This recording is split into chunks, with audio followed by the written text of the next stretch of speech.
The Microsoft Surface Pro 7 is the best Windows tablet you can buy right now.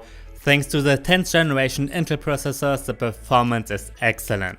While the design with its integrated kickstand is old, it looks good and works great. Other aspects like the 12.3-inch screen, keyboard and Surface Pen haven't changed but continue to be fantastic. However, it's a pricey tablet. Including accessories, you can spend over $2,500. Well, I'm NJ for MyNextTablet.com, and in this Microsoft Surface Pro 7 review, you will learn all the important details.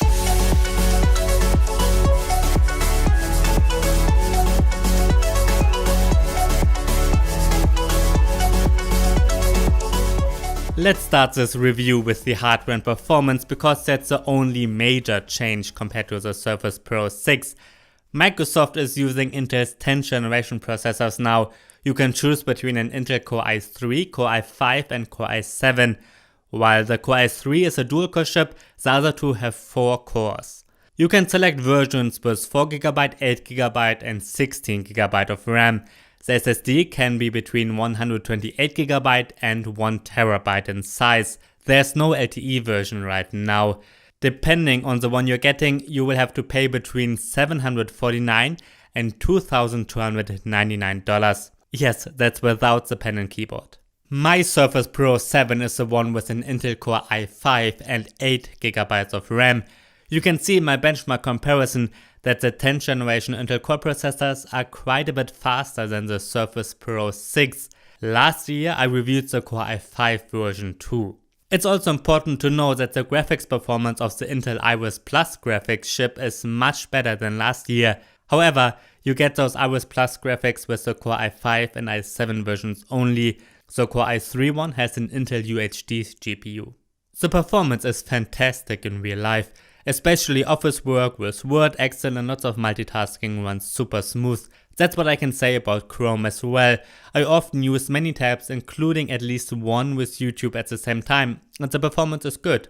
That's the case for note-taking apps, Netflix and Windows in general too. I also work with Adobe Photoshop. My camera is taking 24 megapixel RAW files and Photoshop handles them very well.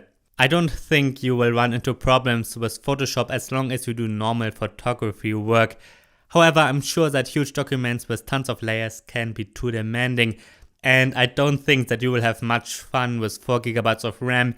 Usually you should get at least 8GB for Photoshop.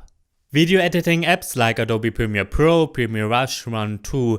Editing Full HD videos works great, and you can edit 4K videos too, but not too demanding projects. I did that and it runs okay, but if you really want to edit tons of 4K footage, change the color and add effects, I'd suggest you get the Core i7 version with 16GB of RAM. For heavy editing work, a dedicated graphics card is usually the best option. You don't get that with a tablet. That also means it's not an amazing gaming machine. You need a dedicated graphics card for that too. With that being said, I did install and play Fortnite. With the lowest settings, that game runs through very well. The frame rate varies between 35 and 60 frames per second depending on the scene, which is great. Now, Fortnite does run with medium graphics too, but with those settings you will see some stuttering in between. And while the frame rate is at around 30 frames per second when just walking a bit, it can quickly drop to around 20 or so or even lower. That's not good enough for most gamers. Older and simpler games run great of course. I tried the platformer The Messenger and it ran fine. By the way, the Core i7 version is the only one with active fans. The ones with the Core i3 and Core i5 are both passively cooled, which means you won't hear any noise at all. Yes, they still have those air vents, but they're very well hidden.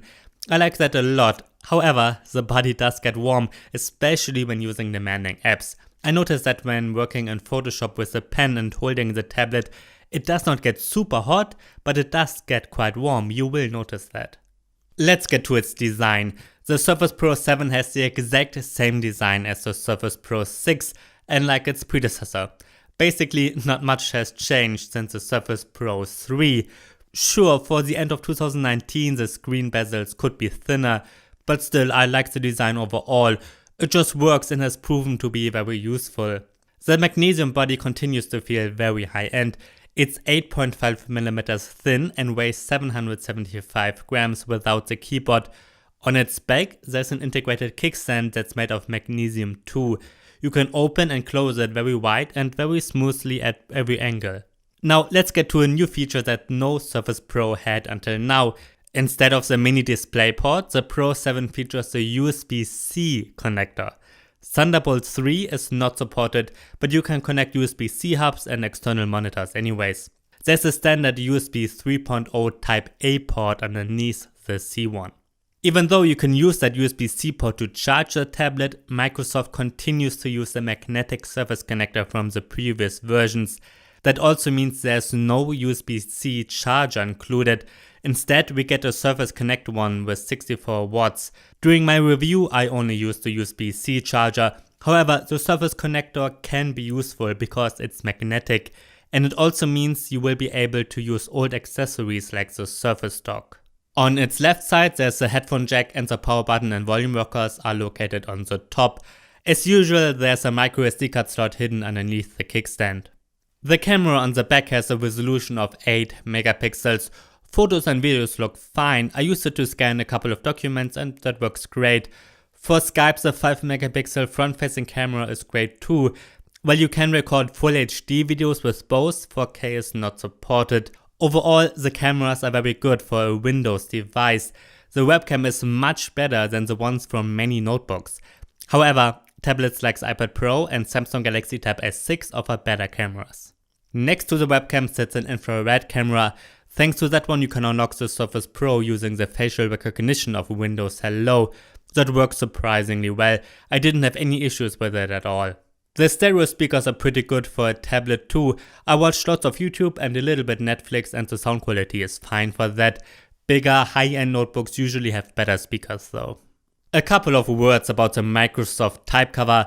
The Surface Pro 7 supports the same keyboards they also sold for the Pro 5 and Pro 6.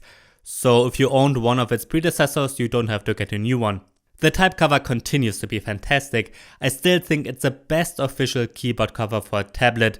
The keyboards from Apple and Samsung are much worse. I really like that it's a full-size keyboard with keys that you can actually press down. There's even a background light. I was able to type on it smoothly immediately and didn't feel any urge to switch to a desktop keyboard. There's a touchpad underneath the keyboard which is very precise, and it supports all the Windows 10 multi-touch gestures. I think it's a good touchpad, but it's not as big as the ones from many premium notebooks.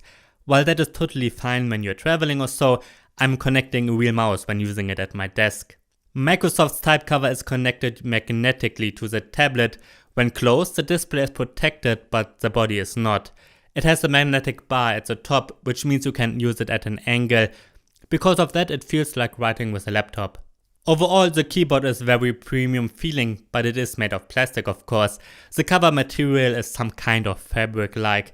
I've gotten the cheapest black version, which costs around $130.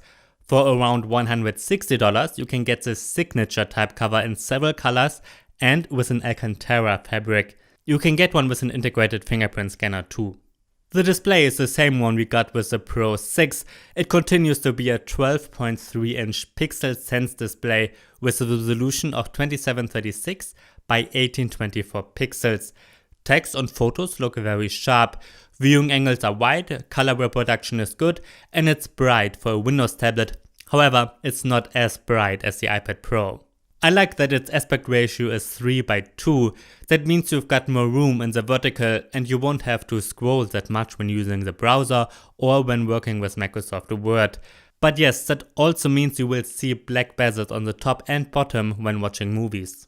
It's time to talk about the Microsoft Surface Pen. Nothing has changed here because it's exactly the same pen they sold for the previous generations. If you owned a Surface in the last couple of years, you don't have to get a new one. While you still have to pay around $100 when buying it from Microsoft, you can often get it cheaper or used from other retailers. Like last year, I like the Surface Pen a lot. It's made of metal, feels high-end and is comfortable to hold, just like a normal pen. On the back, you can open it and insert or change the battery. You've got to do that sometimes because unlike the Apple Pencil, it's not rechargeable. However, you can connect it magnetically to the side of the tablet. Just like Apple's and Samsung's pen, the Surface Pen is pressure sensitive. It supports 4096 levels of pressure sensitivity. That means you can draw a thin line by pressing slightly and a thicker line by pressing harder. Apps like Photoshop support this feature too, and in Photoshop you can use the Surface Pen with its pressure sensitivity just like a Wacom graphics tablet. I use that Surface Pen for handwriting notes, and I also use it to remove sensor dust in Photoshop or to work with layer masks. That works very well. Overall, I think the Surface Pen is a fantastic stylus. In my standard battery test, the Surface got a runtime of 11 hours. For this, I'm always looping an HD video at medium brightness and turned on Wi-Fi. As you can see in my comparison, that's a very good result for a Windows tablet. However, the iPad Pro and many Android tablets last longer. Keep in mind that this is an artificial test. When playing Fortnite or working with Photoshop, the battery will be drained much faster. With simple Office apps, it might last you a working day when you're doing your best to conserve energy, but I think most should take a charger with them. Well, that's the end of my Microsoft Surface Pro 7 review. As I said, I think it's the best Windows tablet you can buy right now. While the design is old, I think it's an excellent one. It's well made and the kickstand is super useful.